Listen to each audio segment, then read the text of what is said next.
The Santa rally. Are we gonna get a big rally in December?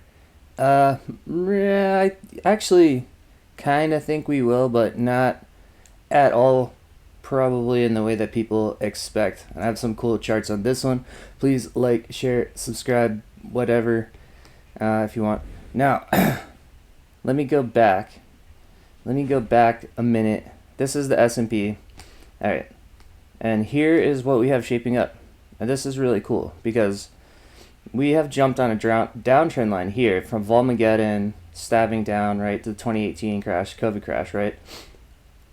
This is just jumping on top of, it's sort of a left shoulder, and this is what I think is a left shoulder on the big bubble, like the bubble since the Great Depression, or 1982, or 1913, wherever you say that started, but like our huge, mega cycle bubble here. This is a left shoulder.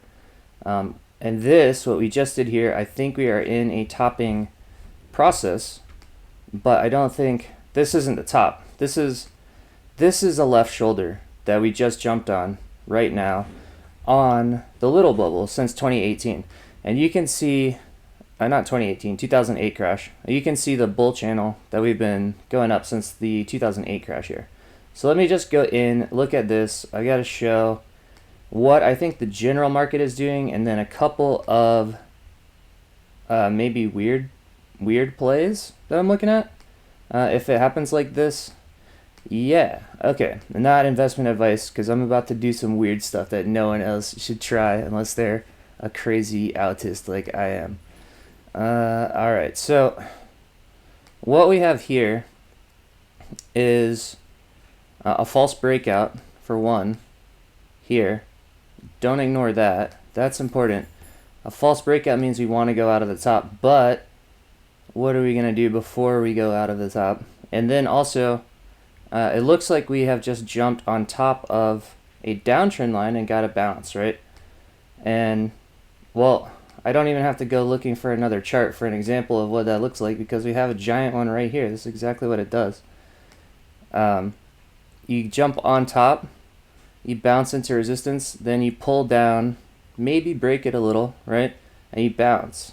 So these V-shaped bottoms are extremely rare, and they only happen like in this situation when you find a new downtrend line but your bull market hasn't finished and you're bouncing up off a downtrend line. You get these V bottoms, which are super intense. Now, we have not gotten one of those here yet. We sort of, well, a little baby one, but that doesn't count. Like this little thing. But we have clearly painted this downtrend line now, and I mean, no guarantee it will play out like this, but this is what I think is happening here, is I think we're going to pull down into this trend line, maybe stab it, and we have mid-channel area here, so we're going to get some volatility and wobbliness around that. But look at the timeline here. We're just at the beginning of December, so here's the whole the Santa rally situation is we're going to come down and do a V-bottom slingshot move right now off mid-channel. We're going to do it off mid-channel because that's where it is. It's just where it is. So not that we necessarily have to rain vertically now, although I think there's a good chance we do. We coiled in between here. We pulled down. Now we're back testing this area. And I would say the first half of December, we're going to try to pull down to the support area, maybe stab it. Not an exact date, but probably by the 15th, I think we'll probably be down here in the next couple of weeks. And if we are, this is an area to go ridiculous long because this downtrend line is no joke. Like, that thing is going to hold us up. Plus mid-channel is a bunch of support too. But we'll probably wobble around this thing, maybe stab it, wobble around it. So I'm looking kind of for that shape, which I like to call the bat wing or the bat tail bear trap. When you get like that up, down, up, stab, and you come back to it, this chart's getting ugly. But yeah, anyway, that's my call. My call right now, on the general market, and I'll explain why this is going to happen in a second. Other than the technicals, I have macro reasons to expect this as well. Anyways, I'm looking for a bat tail bear trap right here, which is going to go midline, stab it, midline, boom to the upside, and then we might run into some consolidation here, but I think that we're going to blow out of the top of this, and that's because we have this false breakout right here. This is the pattern that I think is going to happen. Mid-channel support and a slingshot move to the upside off of a new downtrend line, and don't ignore that downtrend line because we're going to be back there soon enough. All right, so once we blow the top, we're looking for another come down, and that could take a year, 2 years, something, who knows. But the thing is, once we roll over and come back down, if we're bouncing off of this into the bottom of this channel, like that is goodbye. That's the beginning of an actual bear market. And that's a little bear market off of the, the 2008 crash, but that's probably also the whatever 100-year cycle bear market as well. And you can see these two lines would be converging maybe in like 2025 or something. And so we could be doing a bear market down this trend line until it runs into the other trend line down here. Anyway, without getting like crazy forward looking and bearish, I think we're in the middle of two topping patterns at the same time. We're in a huge cycle topping pattern, and we're in a little cycle topping pattern, and we're not to the top of either one, and they're going to have the same top. And it's going to come, I would say, in the next 2 years. But yeah, anyway, for right now, this is a really, really cool thing to swing trade, and the volatility going way up is entirely expected. Like, let's see where the VIX is right now. And then let me show you a macro thing. Okay, so the VIX just like popped a level, and what is it doing? Holding. See, the VIX hasn't done something like this in a while. The VIX caught support, and now it's threatening the next level. Like, this is threatening a big down move right now. I don't like to use the VIX as an indicator because the VIX, almost every time it throws in a vertical spot, like, will just reverse down. But occasionally you get a follow through to the upside, and that just correlates with the down move. It's not really that big of an indicator. It's just saying that bigger vertical moves are happening right now. It doesn't say like another huge move is gonna happen. If you just start wandering to the upside, the VIX will come down. Whatever. Anyway, just like, we are making big moves. That's why the VIX is here. And it's possible to make an even bigger move, and the VIX is considering that at the moment. But anyway, I don't think it's much of an indicator. But this is a huge indicator, and this is, well, let me say a couple of things. For one, the Treasury bonds, this TLT is the 20-year Treasury bond fund, and the bond fund is completely related to the interest rates. It's completely related to the credit and debt cycles. And that's what this whole thing is about, is credit and debt. And so let me just talk about this move right now. What we've just done, and I was calling this whatever it was a day or two ago, was we're about to breach this. If the bonds break to the upside, it will be a complete surprise to almost everyone, because this means deflation. This is a deflationary breakout on the bond trading, and if this drives up here, this will drive interest rates to zero. And nobody expects that. Everybody is freaking out about inflation. Everybody is freaking out like, oh, the interest rates are going to go up, right? But the bond market is trading the exact opposite direction of that entire concept. And it's happening right now. And so that is one huge thing. Deflation is an interesting threat that would get like a big response from the Fed as soon as it's established. But right now, it hasn't done it yet. And the Fed's always way late responding. And they don't really control the interest rates. The bond trading controls the interest rates. But the Fed can do QE. They can buy assets off the bank's balance sheets. They can buy, treasuries from the government so that the government has cash to spend into the economy. Anyway, all of that stuff. But let me look at the IWM, because this is the really interesting thing, and it's also a very good inflation indicator. This is the Russell 2000. These are the small cap stocks, which is a bunch of zombie companies that are unprofitable. A bunch of like meme stocks are in here, and also there's a bunch of financials in here. But in any case, this is the index that is super, super vulnerable to margin loans. Like when margin loans are going way up, this thing rips. Like off of the 2008 bottom, not 2008, the COVID 2020 bottom, we had a monstrous increase in margin loans, and this thing ripped, and then it kind of chilled out. Like the margin loans have chilled out. Like, what are we doing? And it just started to make another move up. And I was looking at this last week. I'm like, if this breaks out to the upside, like we're going into another huge margin loan inflationary thing, right? And it did not do that whatsoever. It completely did a head fake. It completely blew the bull line. And this down move in the Russell means the margin loans are coming down, which means margin calls, which means deflation. So you get treasuries breaking out to the upside, you get the Russell breaking to the downside. This is a deflation margin call move, where banks are not only not loaning, they're calling in loans, and that means less dollars in the system, deflation, right? Okay, and it's like, and we are breaking levels. Okay, we're not just breaking levels on like a couple indicators.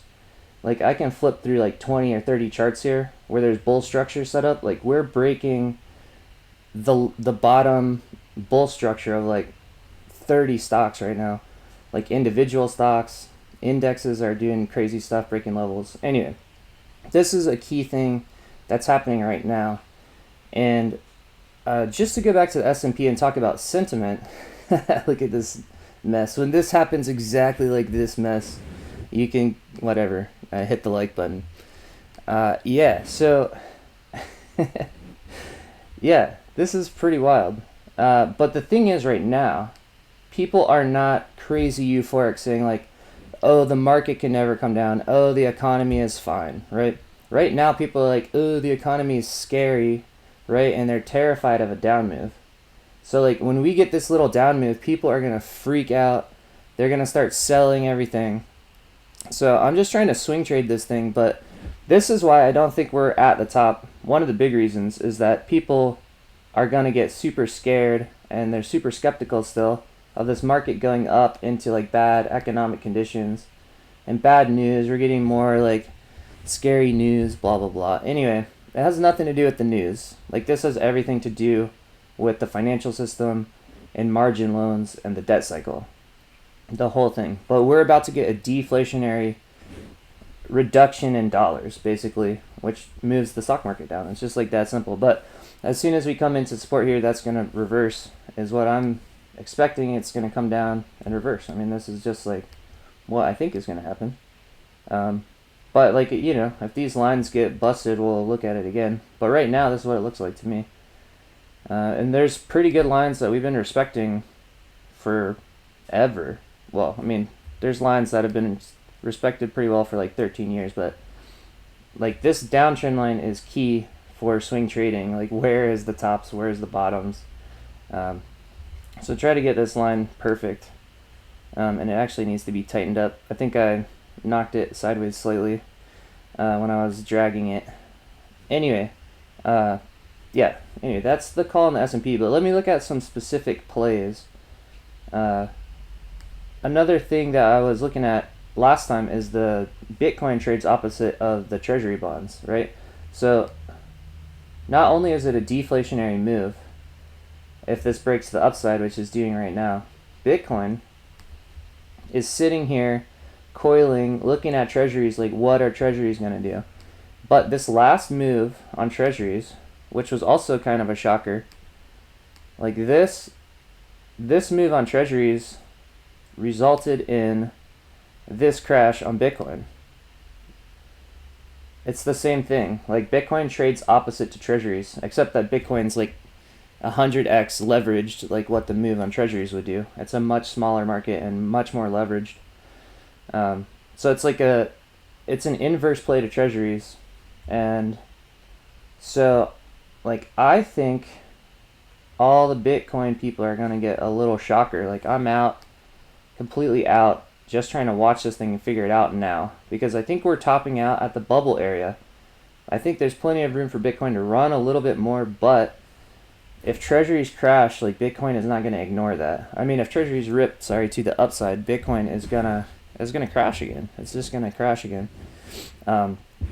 So, like, I'm expecting Bitcoin to pull down now with the treasury breakout, and we have stocks coming down at the same time. And Bitcoin and stocks often trade together with risk on or risk off. It's just that Bitcoin is a monetary asset and an inflation hedge, and the stock market is the stock market. It's not the same thing. Like risk on and off in Bitcoin is not the same trade as the stock market, even though they often trade together. That's not for the same reasons. But I think they're both going to trade down now, is what it looks like. And the trade that I just did, well, I did a couple of things.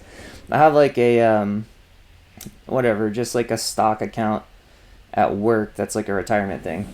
I just moved that thing 100% into US Treasury bonds, and that could be something that I do for a week or something, or 2 weeks. But I just think treasuries are going to move up slightly, and I think everything else is going to come down notably right now. And this is a very short-term thing, like I was saying, like a 2-week kind of thing. And so, where is my favorite Bitcoin play? Mara. Right? Mara just did something cool. Now, I think Bitcoin has a big chance of falling. I think the stock market has a big chance of falling right here. And I think a ton of the meme stocks are breaking down. Mara is all three of these things combined. And it's in a huge bubble, and it's way leveraged. And so I just put the crap out of Mara. Not investment advice.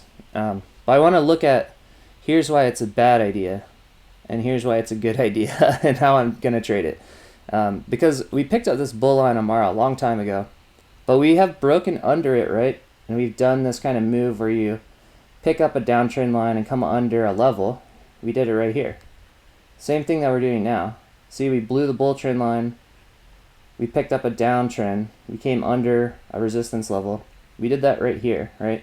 And when we did it here, it resulted in exploding to the upside and picking up the bull trend again. Okay, but that's a similar area. Like, we've rejected off the bubble. We're kind of mid, like in between a potential cycle up. So I think Mara is in a position to make a big move right now.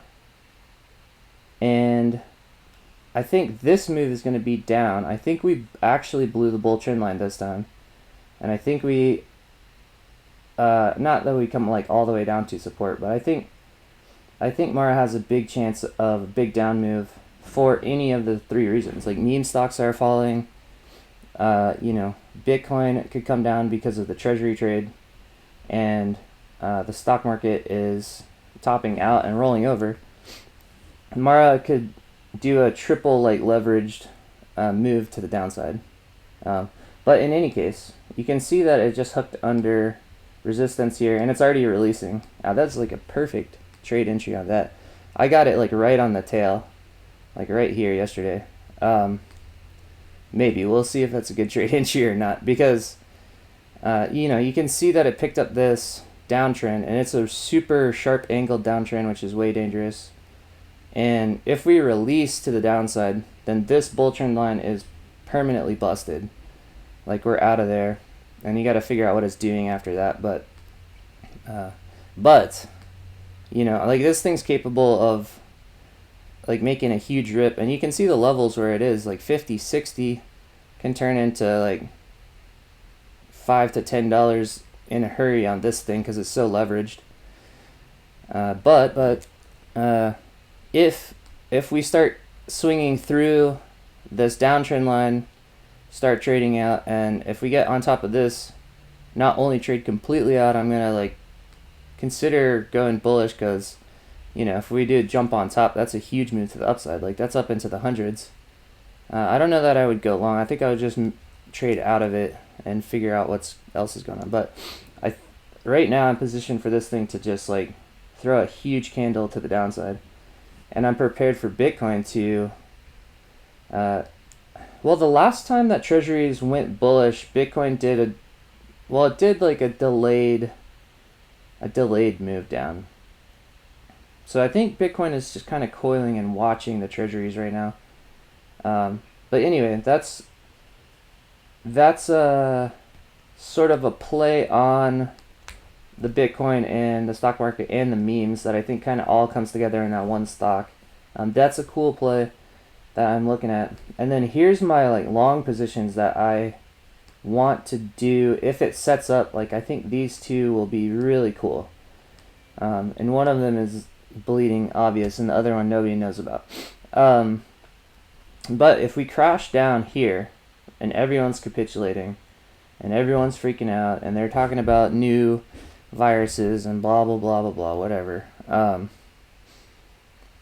this is the spot. The stock market should be doing this. It should be bottoming on our downtrend line and getting ready for a slingshot. And GME, look what it's doing. It's doing exactly what I told it to do right now, which is come back to its support level. This is a giant bull flag on GME, and you can see this level is key. Like, this is where we gapped up. This is where we caught the huge support on the bubble blow off. And then we went hot into like a super hot bull. This is a super hot bull flag, but we're not at support. Like, this thing needs to come back to support before it can take off. And that is the Santa rally. It's the GME short squeeze. Right? We come back to support, which looks like it's going to be around 130 maybe. And then Santa rally. But this goes probably to like, who knows, February, March or something. Like, this is like a 6-month maybe call option play. I haven't really looked at the call option stack yet. The volatility is going to be high. Call options are going to be expensive, and if this happens, they're going to be worth it for sure. But this down move into support on GME looks like it's going to line up perfectly with the stock market rolling over into support. So like, if these two things happen together, like, I'm gonna go big on this move. This is going to be a slingshot move that's like 100x what the stock market move up is going to do. So that's a way leveraged meme stock short squeeze play that's everyone knows about, but nobody knows the levels. I haven't seen anyone else point out where we are on this thing. And when this pulls back, people are going to start freaking out, because like the whole stock market's crashing, GME's pulling back, blah blah blah blah blah blah.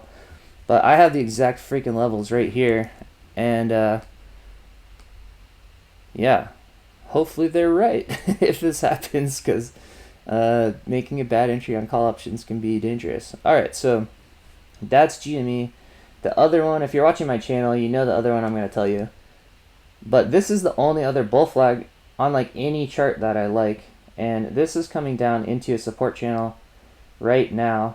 This stock the bull flag is not as hot as GME's bull flag, but the timing is just about the same, and this is like, a $2 stock. So like, the upside percentage on this, even though the flag is weaker, could be crazy.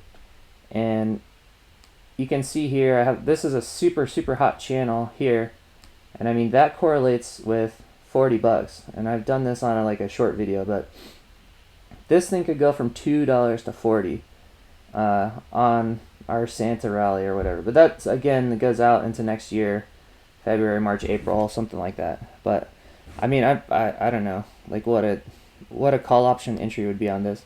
Usually, like, if I'm going to enter a call option trade, like, I'll figure out the target, I'll buy like triple the amount of time, so like July options or something, right? And I'll strike below the generic bull channel we're on. So this is out of the money, but probably near the top of it at like $5. Probably what I would do on this is strike it's going to be about 250 once it comes down into support here. and I would do like a July like $5-ish strike, and then if it rips, like you have tons of time. You know, if it just kind of blah blah blah blah blah does this stuff, like you won't lose any money, but sideways stuff isn't good for call options. Like you're betting on a vertical explosion when you're getting call options, and so this is the rare time when that happens. Like when you complete a bull flag, that's when you rip to the upside. So anyway, those are the two bull flag plays that I'm looking at that line up with a slingshot left shoulder move on the S&P. And let me just flip through a freaking bunch of stocks that are in big trouble right now, you know, for the next two weeks or whatever. It looks like big trouble. I already looked at Bitcoin. Let's just flip through a bunch of them. Look, ARK. I was talking about ARK is coiling under. It's already releasing to the downside. Super dangerous. Way more downside possible in the next 2 weeks.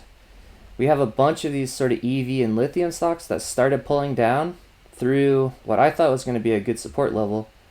And once these things started, I had a few trades on these. I'm out of all of them. Like, I think this is a way dangerous time to be in any of these, like, smaller, you know, risky stock plays.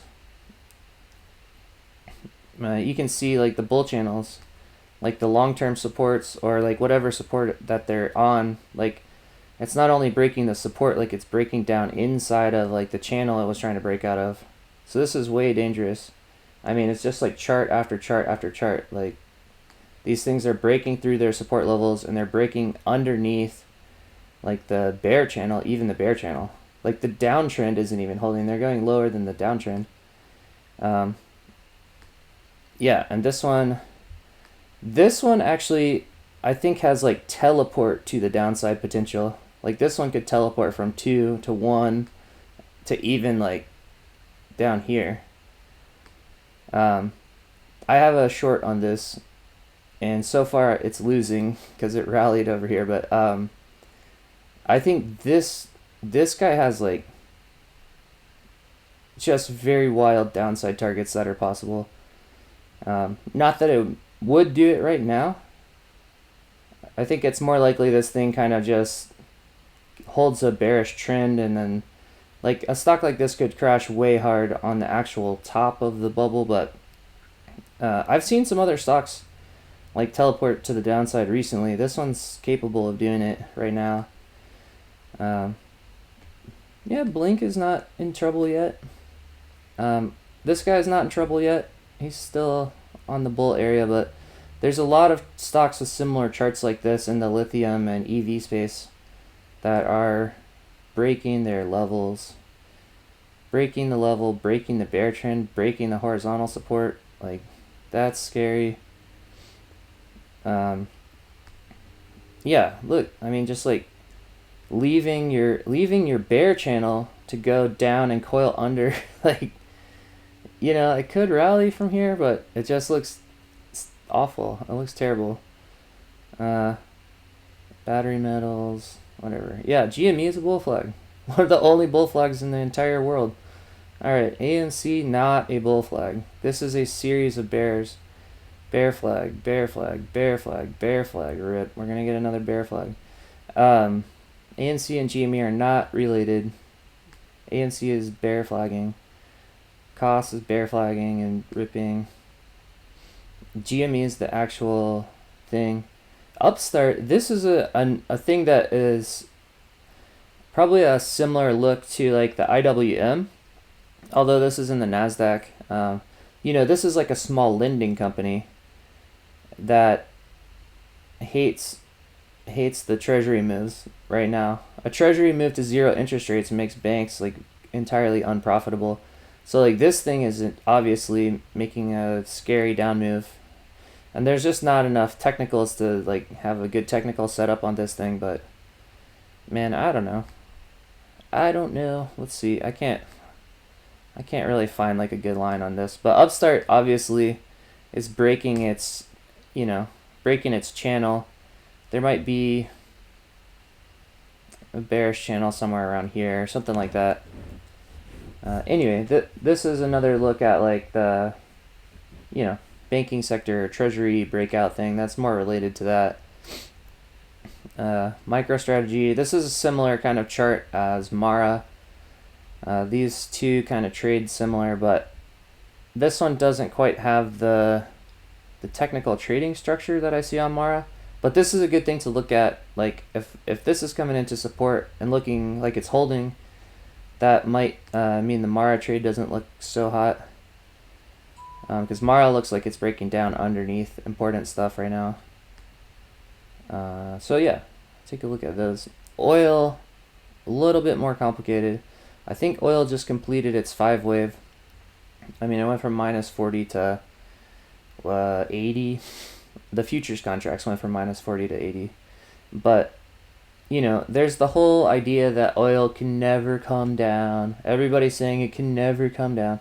As soon as everybody says it can never come down, and like any little down move is met with like oh, that's gonna be bought up immediately. Like that's where things get in trouble. But what I'm looking at on oil right now is maybe a head and shoulders pattern. I think we have a neckline here, and I think we might throw a shoulder out here, and then we could pick up this downtrend line. But I think oil is not going to like this environment that we're switching into, a deflationary environment with an oil oversupply coming on. I don't think oil is as safe as everybody thinks it is. And then this is just the U.S. oil standard, but like I would love to get a good put entry on UCO, because UCO is super leveraged, like day trading, but you can get like monthly puts, and like you get all the leverage from the put, plus it's like 3x leveraged, plus you get like future contracts, contango, and it resets daily. Like those are all compounding like leverage to the downside of the things crashing. So like on the way up, UCO has to fight against all of that stuff, but on the way down, it's just like multiplies to the downside. Like UCO, I think is around 890, or I don't know. Let's look at it. And then there's the USO fund too, which is a 2x, which is less crazy. But yeah, went from 100 to look 60. Well, oil pulled down 10, and this thing pulled down. That's crazy. Well, just for example, like here's the previous oil top. UCO was at 500 something. It went to $10. Like this is all the downside leverage that UCO can do, right? 500 to 10. But then we rallied higher than the previous high on oil. I just showed you we're at 80. Like it came down from, oil went from 60 to, well, minus 40 fake numbers on the futures contracts. But real oil went from like 60 to 15 to like 80, right? This went from 500 to 10 to 100. Like it didn't even get 1/5 the way back up to the previous peak. Even though oil actually went higher than it was before. Like you can see how the leverage to the downside just like way overrides the upside. So I mean, if we just pulled back down from 70 to 50 or something, like this thing could go below $10. Like a put option on this thing is a good trade, but oil's just been bullying, so it's hard to find a trade setup on that. But yeah, this isn't a crazy move down, but you can get a crazy move down if oil actually starts tanking. Oh, right. This is a cool one to show. Atea, these guys lost their the drug they were working on, so they tanked. But you can see the bear channels, and you can see a teleport to the downside. Like this one happened recently. You get like these parallel bear channels, and you start getting rejected. Like I'm looking at Mara right now. Like Mara is like under a channel like this, and yeah, this has happened on more than one stock. Zillow did like a jump to the downside. This thing did a teleport to the downside. If you can find these parallel bear channels and just get puts, there's a small percentage chance you get a teleport move. which is a big win on a put option for sure. Let's see. Yeah, Zillow did a similar thing. Like, it got under a resistance line, under a channel, and under a resistance line back here, and boom, teleport. And then it even crashed farther. Zillow's absolutely awful. But I mean, this thing's already so far down, and it's coiling here. Like, Zillow may be a surprise, like, rally while everything else is following, just because it's already down and it's coiling. But I think Zillow's going into like a, you know, an ABC wave that could be a long one. But anyway, like, this thing already made its move down, so that's not a good short. Yeah, anyway, as far as teleports to the downside, like, that's the kind of setup. You want bear channels, especially if it's a wide bear channel that it's like crossing. And then if you're under resistance here on the down channel, and you happen to also be under resistance on like a bull channel at the same time, like, being underneath a bear channel and a bull channel at the same time gives opportunity for like a ripper to the downside. And then, you know, if it trades sideways a little bit and gets out of that position, it's no big deal. You just trade out of it. But yeah, that's a kind of cool setup. So I see a potential ripper down on Mara. These other housing stocks, I had open door puts. I closed my open door puts just because I think there's other things to do right now. But this was my big short play the last few weeks, which was a good trade. And now it's, you know, kind of already crossed the channel, and it's coming into support and all that. And other things are going on. So, plus a deflationary move is good for housing, right? That'll bring interest rates down. That'll make house loans cheaper. That's all good for housing. So that fundamental switch is a big switch. Is a big switch for all these housing companies. And Zillow just like liquidated all their houses.